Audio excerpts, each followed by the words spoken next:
Hai, Assalamualaikum adik-adik kelas 3. Pada video kali ini kita akan belajar tema 1, subtema 4, pembelajaran 4. Perkembangbiakan tumbuhan dengan umbi. Perkembangbiakan tumbuhan juga dapat dilakukan dengan umbi. Ada umbi batang, umbi lapis, dan umbi akar. Kentang dan ubi jalar adalah contoh tanaman yang berkembang biak dengan umbi batang. Bawang dan bunga bakung berkembang biak dengan umbi lapis, sedangkan wortel dan singkong berkembang biak dengan umbi akar. Amatilah umbi dari tanaman-tanaman tersebut, tuliskanlah persamaan dan perbedaan yang terlihat. Persamaannya: 1. Tumbuh di bawah permukaan tanah. 2. Bisa dikonsumsi atau dimakan. 3.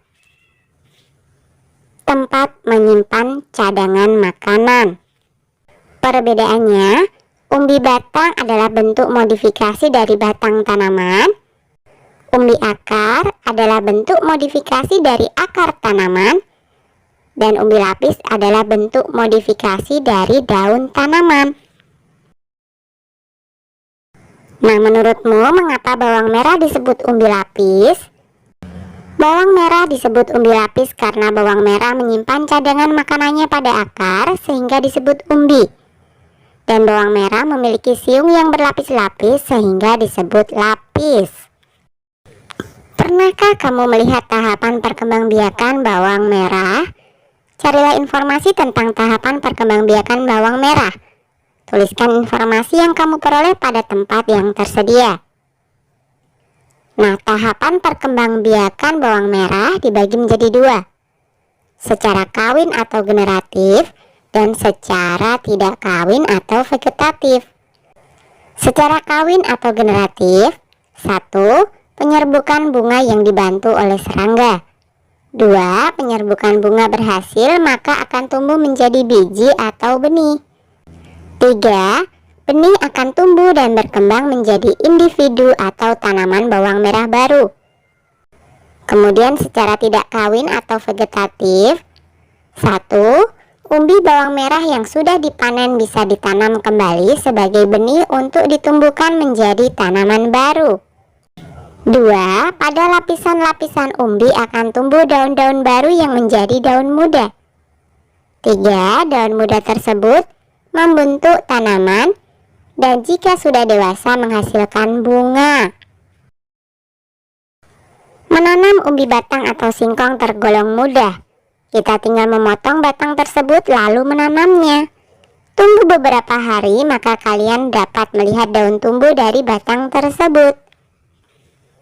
Batang singkong yang tidak terpakai dapat digunakan sebagai alat permainan. Lebih tepatnya dipakai sebagai alat ukur lompatan dalam sebuah permainan. Cobalah kamu lakukan permainan berikut ini. Cara bermain: 1. Siapkan garis batas sebagai garis tanda awal lompatan. 2. Siapkan batang untuk alat mengukur lompatan. 3. Mulailah mengambil ancang-ancang. 4. Berlarilah sampai garis batas lompatan. 5. Melompatlah sejauh-jauhnya dari garis tersebut. 6. Beri tanda batas hasil lompatanmu. 7. Ukurlah jarak lompatanmu menggunakan batang singkong. 8. Urutkan temanmu dari yang paling jauh lompatannya. Berikut ini adalah gambar tanaman yang berkembang biak dengan umbi. Berbagai jenis umbi-umbian. Umbi-umbian merupakan makanan yang sangat digemari oleh sebagian besar penduduk Indonesia. Umbi-umbian dapat diolah menjadi berbagai makanan. Hari ini Siti dan teman-teman belajar memasak. Mereka membuat makanan dari bahan singkong, yaitu getuk. Mereka bekerja bersama-sama. Mereka membagi tugas dengan merata sehingga semua pekerjaan dapat diselesaikan dengan baik. Bekerja sama juga membuat pekerjaan terasa lebih ringan. Pernahkah kamu bekerja sama dengan teman-temanmu?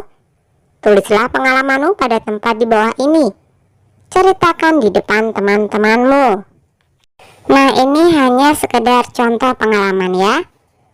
Setiap hari Jumat, aku mendapat giliran tugas piket dengan 3 temanku. Kami membagi tugas dengan adil. Aku bertugas menyapu lantai, Lani membersihkan vas bunga, Edo merapikan meja dan kursi, Benny bertugas menghapus papan tulis. Kami senang karena tugas piket terasa lebih ringan. Semua pekerjaan dapat terselesaikan dengan baik.